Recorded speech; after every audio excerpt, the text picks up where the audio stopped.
The heir apparent, why a Vance presidency would be more dangerous than a Trump one. There are political threats that announce themselves noisily, trailing scandal, spectacle and institutional debris.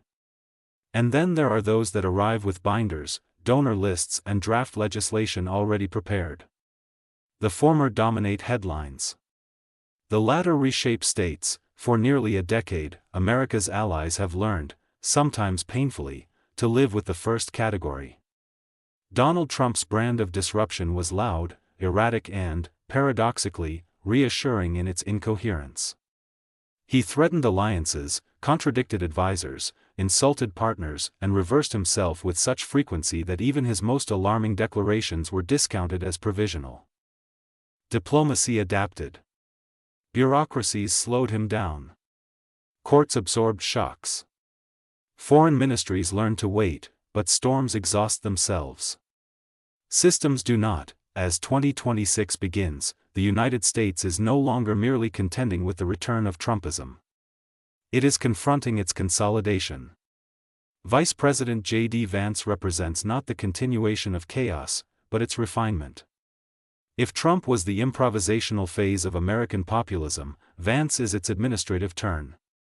If Trump treated power as performance, Vance treats it as architecture. This distinction matters profoundly, not least for Europe. Trump frightened allies.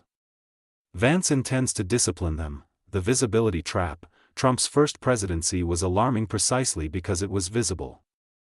He treated geopolitics as theater, alliances as props, and summits as stages for personal grievance. He threatened to withdraw from NATO, mused about abandoning Ukraine, questioned the value of American troops stationed abroad and flirted openly with authoritarians. Yet the sheer theatricality of his behavior made it manageable. Allies could issue statements, markets could panic and recover, and diplomats could reassure themselves that the system would outlast the man. Trump's unpredictability became, oddly, a source of comfort.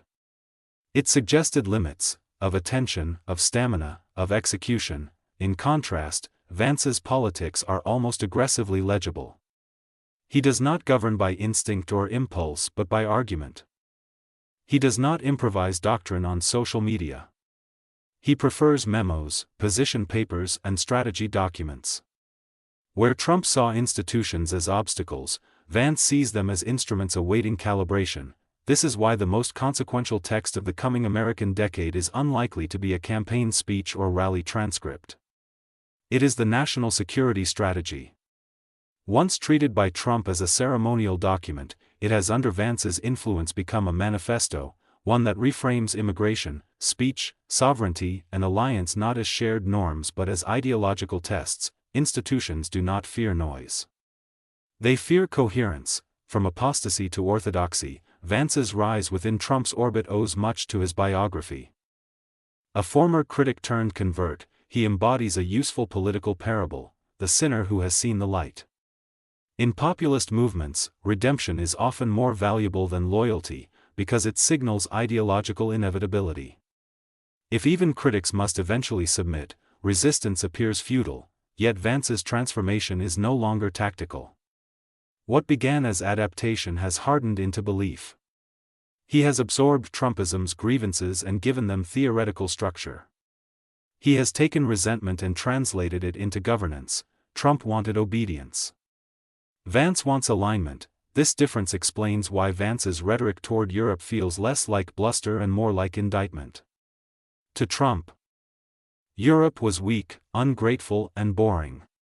To Vance, it is something worse, illegitimate. Its regulatory instincts, pluralist politics, and post-national identity offend his civilizational worldview. When he accuses European governments of backsliding on democracy, he is not defending liberal norms. He is asserting ownership over their definition. In this formulation, democracy is not procedural but cultural. Speech is not balanced by harm but weaponized against authority. Sovereignty does not reside in states but in ideological compatibility. Europe, inconveniently, fails these tests. Civilizational language, administrative consequences. Vance's now famous speech in Munich marked a turning point not because of its content but because of its intent. By warning of a threat from within and invoking civilizational erasure through immigration, he borrowed language historically reserved for internal enemies. This was not the vocabulary of alliance management. It was the vocabulary of discipline. What made the moment significant was not the outrage it provoked, but the fact that it did not remain rhetorical. The language migrated, refined, sanitized and footnoted, into official strategy. What began as culture war provocation matured into foreign policy doctrine. This doctrinal shift soon acquired instruments. The imposition of American sanctions on European figures associated with digital regulation and counter-disinformation work was not merely symbolic. It was operational. The language used by Washington, personalized, accusatory and quasi-criminal, was striking. These were not disputes between regulatory philosophies. They were framed as moral transgressions. Europe was not being disagreed with. It was being warned. The implication was unmistakable. Regulating American platforms would no longer be treated as sovereign policy choice, but as hostile action. Speech as a strategic weapon. Central to Vance's worldview is the elevation of speech from civic value to geopolitical instrument. Free expression, in this model, is not something states balance against other social goods. It is a lever used to punish deviation. This explains the peculiar inversion at the heart of Vance's critique of Europe. Governments that regulate online platforms are accused of censorship, even as American power is deployed to silence regulators themselves. Speech must be absolute, except when exercised by those deemed ideologically suspect. This is not liberalism. It is conditional absolutism. Trump occasionally gestured toward similar positions, but without follow-through. Vance has provided the follow-through. He has redefined free speech as a litmus test for alliance legitimacy. In doing so, he has quietly internationalized America's domestic culture war. Silicon Valley's strategic convergence. This internationalization aligns neatly with the interests of American technology power. European digital regulation has long irritated Silicon Valley, but it has rarely been treated as a national security issue. Under Vance, that restraint has evaporated. His alignment with Elon Musk is less an alliance of personality than of utility. Musk requires deregulation, cultural dominance and frictionless amplification. Vance requires reach, capital and a sympathetic information ecosystem. Each supplies what the other lacks. Their convergence is ideological convenience disguised as principle. Musk frames deregulation as free speech. Vance frames it as civilizational defense. Together, they construct a moral argument for the commercial primacy of American platforms. Behind them stands Peter Thiel, whose long-standing skepticism toward democracy has found rare political traction. Thiel does not merely fund candidates, he funds ideas. His belief that liberal governance is inefficient finds in Vance a translator, someone capable of turning philosophical disdain into policy design. This is Trumpism with institutional memory, conditional alliances. Trump once asked whether NATO was obsolete. Vance asks whether it is conditional. His remarks about withdrawing American troops from Germany were framed as fiscal prudence, but the logic was ideological. Why? He asked, should American taxpayers subsidize defense for societies that jail people for posting a mean tweet? The framing is revealing. Security is no longer collective. It is transactional. Military protection becomes a reward for ideological compliance. This reframes alliances fundamentally. Post-war Europe assumed that American guarantees were anchored in shared interest and treaty obligation. Vance treats them as behavioral incentives. Deviate from the approved model of speech or immigration, and protection becomes negotiable. Trump flirted with this logic episodically. Vance institutionalizes it. Sovereignty, reconsidered. Nowhere is the contrast between Trumpian impulse and Vancean intent clearer than in discussions of Greenland. Trump's musings about acquiring the territory were widely dismissed as provocation, a negotiating tactic or personal whim. Vance's remarks were different. They were stripped of humor, framed as necessity, and justified as alliance management. Denmark, he suggested, was failing its obligations. Sovereignty, in this telling, was conditional on performance. The implication extends beyond Greenland. It signals a worldview in which small allies possess territory not by right, but by tolerance. It is an argument Europe recognizes instinctively, from history, but not one it expected to hear from Washington. Succession without drama, Trump remains the gravitational center of Republican politics. Yet gravity weakens with time. Vance's strategy has been to prepare for that inevitability without provoking confrontation. He has consolidated donors, aligned ideological institutions, and quietly neutralized rivals.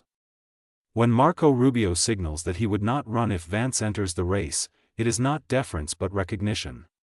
Power has already shifted. Trump governs through fear and spectacle. Vance governs through expectation.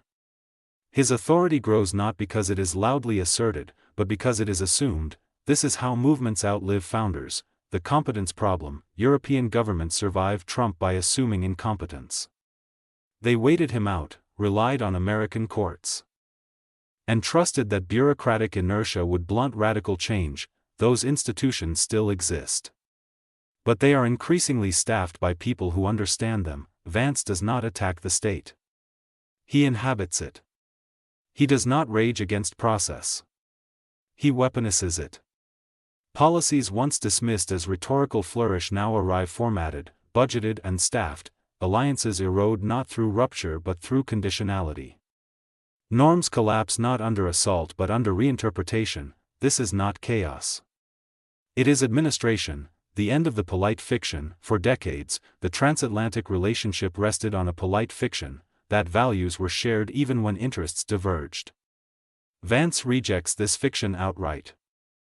Values, in his framework, are owned, and Europe increasingly fails to qualify. The coming years will not be defined by dramatic confrontations but by quiet withdrawals, from regulatory cooperation, from security guarantees, from the assumption that American power is exercised with restraint. Trump frightened Europe. Vance will discipline it, and discipline, unlike disruption, has a habit of enduring. Conclusion: from accident to system, Trumpism began as an accident of anger, a convergence of grievance, media spectacle and institutional neglect. Under Vance, it becomes a system, ideologically coherent, financially supported and bureaucratically embedded. Europe survived the accident.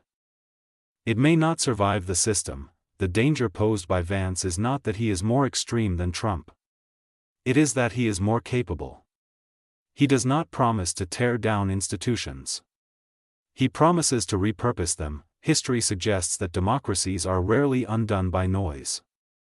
They are undone by competence in the service of exclusion. That, more than any tweet or tantrum, is what should alarm America's allies as 2026 unfolds.